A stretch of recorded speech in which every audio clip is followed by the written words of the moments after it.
नमस्कार दोस्तों, मैं निखिल गौतम आज आपको बताने वाला हूं कि भारतीय संविधान को कैसे पढ़ें और यह हमें क्यों पढ़ना चाहिए और यह हमारे लिए क्यों आवश्यक है। तो आइए दोस्तों शुरुआत करते हैं। भारतीय संविधान अर्थात इंडियन कॉन्स्टिट्यूशन जिसे 2 साल 11 माह 18 दिन में बनकर तैयार हुआ।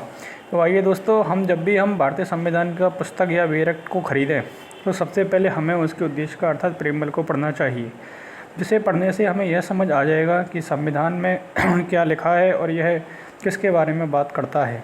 आप जब उद्देशिका को पढ़ोगे तो आपको समझ आएगा कि भारतीय संविधान हमें क्या क्या प्रदान करता है और यह हमारे लिए क्यों आवश्यक है।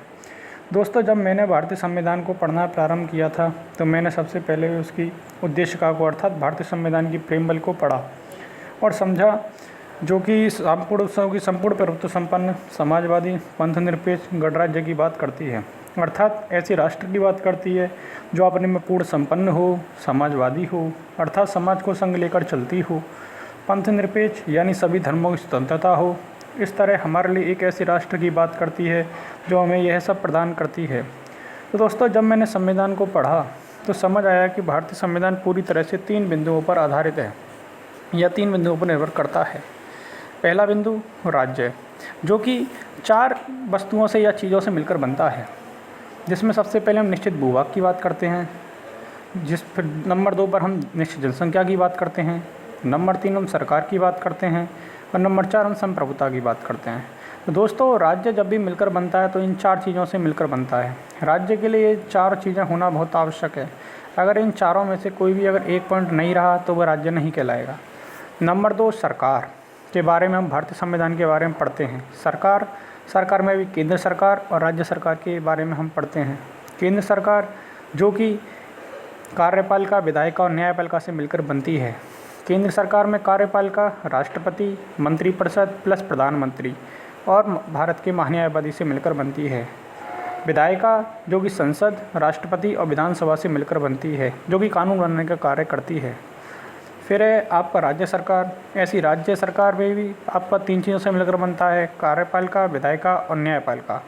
कार्यपालिका केंद्र में राष्ट्रपति उसका प्रधान होता है, राज्य में राज्यपाल होता है। फिर नंबर 2 मंत्रिपरिषद, जिसमें सीएम प्रधान होता है मंत्रियों का। और नंबर 4 महाधिवक्ता, जिसमें जो कि जैसे केंद्र में महान्यायवादी था ऐसे ही राज्य में महाधिवक्ता होता है। फिर हम राज्य की विधायिका के बारे में पढ़ते हैं, जो कि राज्य के लिए कानून बनाती है, जो कि विधानसभा और विधान परिषद से मिलकर बनती है। उसी प्रकार से जैसे केंद्र सरकार में न्यायपालिका यानी सुप्रीम कोर्ट होता है, उसी प्रकार से राज्य में न्यायपालिका होती है, जिसमें हम हाई कोर्ट, डिस्ट्रिक्ट कोर्ट के बारे में हम पढ़ते हैं।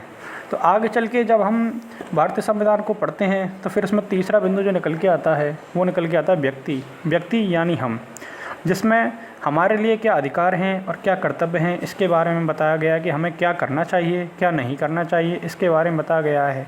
जैसे कि भारतीय संविधान में आर्टिकल 5 से लेकर आर्टिकल 11 तक बताया गया है कि भारत में रहने के लिए आपको क्या क्या आवश्यक है, आप भारत के नागरिक कैसे बनोगे, आप भारत के नागरिक किस प्रकार कहलाओगे। उसके आगे जब हम पढ़ते हैं तो आर्टिकल यानी अनुच्छेद 12 से लेकर 35 तक हमारे अधिकारों के बारे में बताया गया है कि हमारे लिए क्या अधिकार हैं और यह हमारे लिए क्यों बहुत महत्वपूर्ण है और हमें ये क्यों आवश्यक हैं और ये हमारे लिए क्यों बने हैं, इसके बारे में बातचीत होती है। जब हम आगे पढ़ते हैं तो यानी राज्य के नीति निर्देशक तत्व आते हैं कि राज्य के भी क्या अधिकार है हमारे लिए, राज्य हमारे लिए क्या कानून बना सकता है, राज्य को हमारे लिए क्या क्या आवश्यक चीज़ों के बारे में व्यवस्था करनी चाहिए, राज्यों के लिए हमारे लिए क्या क्या कानून बनाने चाहिए, इसके बारे में बात करता है। फिर एक इसमें नया अध्याय आता है, वो आता है अध्याय 4A अर्थात आर्टिकल 51A, जिसमें हमारे लिए हमारे कर्तव्य बताए गए हैं कि हमारे भी कुछ कर्तव्य हैं। अधिकार के साथ कर्तव्य का जानना भी बहुत आवश्यक है।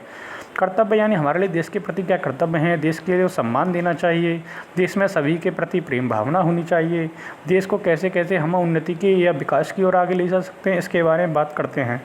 तो दोस्तों, आप जब भी संविधान को पढ़ोगे तो आपको इन 3 चीज़ों